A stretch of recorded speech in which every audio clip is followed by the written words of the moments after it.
Hello, I'm Mike, the RODECaster video. 1 month on. Am I still using it? Is it any good? Let's find out. Okay, you may remember about a month ago I did my 2025 studio setup. I've streamlined, minimalized, and got rid of a lot of heavy equipment over the years. Now the RODECaster video has done so much for me. It's changed lots of clunky things into something that's really easy to do. First of all, I can talk into my main camera, but I can also switch to my screen and you can see Premiere Pro. Or I can switch over here to this camera and talk there. I can talk up to this camera over here. And it's allowed me to do things that I never thought I'd be able to do. More on that later. First of all, let's go ahead and talk about recording. Now, I am recording into the RODECaster video, and I've got a lovely external hard drive. It's a 2 terabyte SanDisk down here connected in. Careful not to unplug it because I'm actually recording, but I've got another Rode cable here that I can hot plug after I've finished recording and get it straight into my Mac Studio for editing. It really is incredible.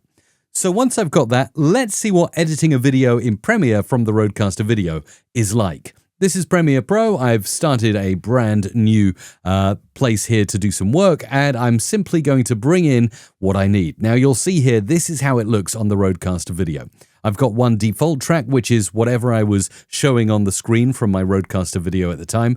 But most importantly, I've enabled a feature here that splits the video out into different camera scenes. Now, I don't presently use camera 6, but I've got cameras 1 to 5, so I can straight away drag and drop them into Premiere and use them for editing. Now, the cool thing about this is I can actually right-click on all of them and then scroll down to Create Multi-Camera Source Sequence. And when I do that, I just select OK to everything.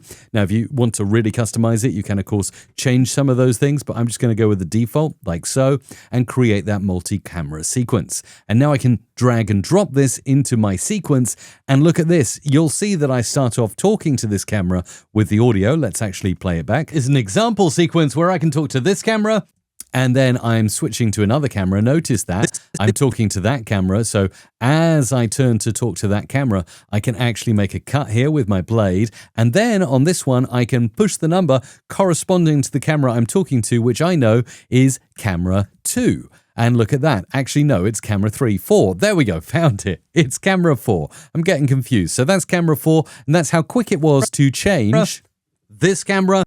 And I can do it again. Let's play it back. Example sequence where I can talk to this camera, this camera, this camera, and this camera. And I can even switch between the cameras. Pretty cool, huh? So that is absolutely awesome. I absolutely love it. I'm digging that functionality from Rode. I no longer have to do multi-split scene sequences in OBS or have capture cards or multiple capture cards to get all of my camera footage in. I've even rescued my old Canon camera as an extra angle because it works seamlessly into the RODECaster video here. Now, that's not all. There's so much more. I've recovered other old kit because of this RODECaster video. And another thing I've got, let's switch to it now, is this thing. Now, the quality isn't as good as my main cameras. You'll see quality much better on this camera. But this is actually, let me pull it up from where it's standing here. It's actually on a tripod attached to a USB. Yes, this is a very old Logitech Brio camera. Well, it's not actually that old. It is 4K. And if I switch to it again, you'll see I'm on this. Now I can show you other things. So I can turn this around to my RODECaster video, which is here, and show you a little bit of the functionality on the display.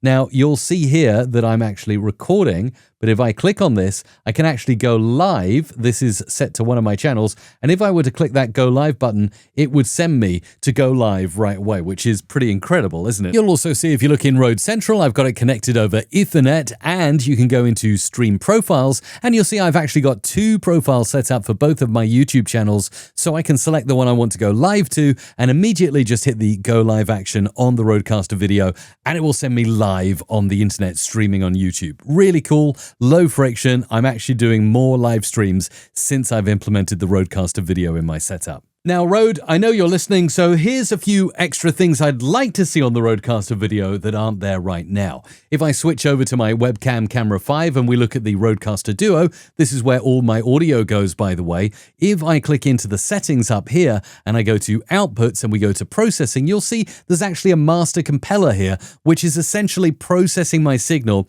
I wish that there was a master compeller on the RODECaster video. That'd be super cool, especially for live streaming. I've been told by many when I live stream that my audio is a little bit quiet. Now, I have tweaked up the gain levels, but I'm a little bit frightened of going over that 0 dB threshold and distorting on a live stream. So if Rode were to put a master compeller inside the RODECaster video, that'd be a killer feature that would keep streams at a constant level and stop the worry of peaks. Now, if you've watched my channel for any length of time, you'll know I love sharing my screen like this, or even like this with me in the corner. And thanks to the RODECaster video, switching to another scene like this with me in another corner if there's something over there that I need to show you.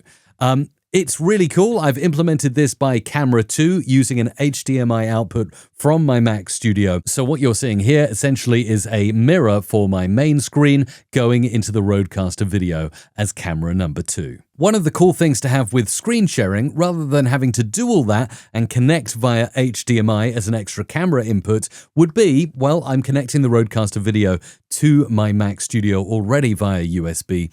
Software like OBS supports native screen capture. It'd be amazing if the RODECaster video in the future, maybe with a firmware update, could support screen shares via the USB and allow me to assign it to either a scene or a camera button on my RODECaster video. Now, while we're at it, I also wanted to show you this, my mini monitor that is displaying everything from the RODECaster video, and that's coming out of HDMI output A, and it looks awesome in my setup. Now, as you'll see here, not only does it split out audio, give me the default camera view, and split out the video, it would also be really cool if it could split out the scenes. For instance, you're seeing me in a little box. This is a scene. This doesn't record unless I leave it as my default view here. So it'd be great to split out things like scenes as well, if it were possible. And of course, I'm not going to need to split out every scene, so maybe in Rode Central, we could select just the scenes we want to record in addition to the cameras as well.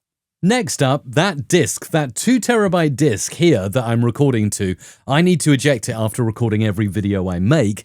And let me show you, using my webcam, the process for doing that right now on the RODECaster video. So here is the main display here. It's a very small display, but it works perfectly. It's got 4 little buttons here that you can, well, they're not assignable. I'd like them to be assignable because I'll go into settings.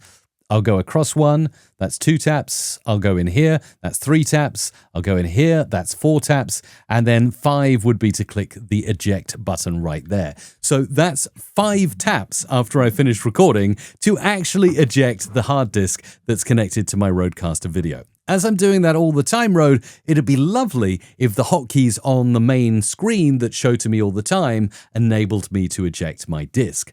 Maybe not with 1 tap, because that could be dangerous, or it could be grayed out while I'm recording, but allow me to essentially assign these 4 buttons to be customized. Yes, I use settings and audio, but I'm never going to use the fade buttons, so if they were assignable, that'd be awesome. And finally, this is a bit of a weird one. Now, I've tested my audio and video by doing claps, and I've scrubbed through Premiere Pro to find how they line up, and weirdly, I feel I need a video delay on the RODECaster video and not an audio delay. And here's why. My video is strangely faster than my audio. Usually it's the other way around. That's why there already is an audio delay in the RODECaster video. But video delays are not catered for. I wonder again if this is something that could come in a future firmware update. So there you have it, my experience after 1 month with the RODECaster video. Thank you so much for watching. Like and subscribe. Overall, I'm really enjoying this piece of kit. It's changed the way I do content creation in my studio and enabled me to get rid of a load of old clunky software and hardware at the same time. Plus, it's revived stuff I never thought that I'd work with, like my webcam and my old Canon camera as well. So I am thrilled, and I can't wait to see what comes in the next firmware update for the RODECaster video.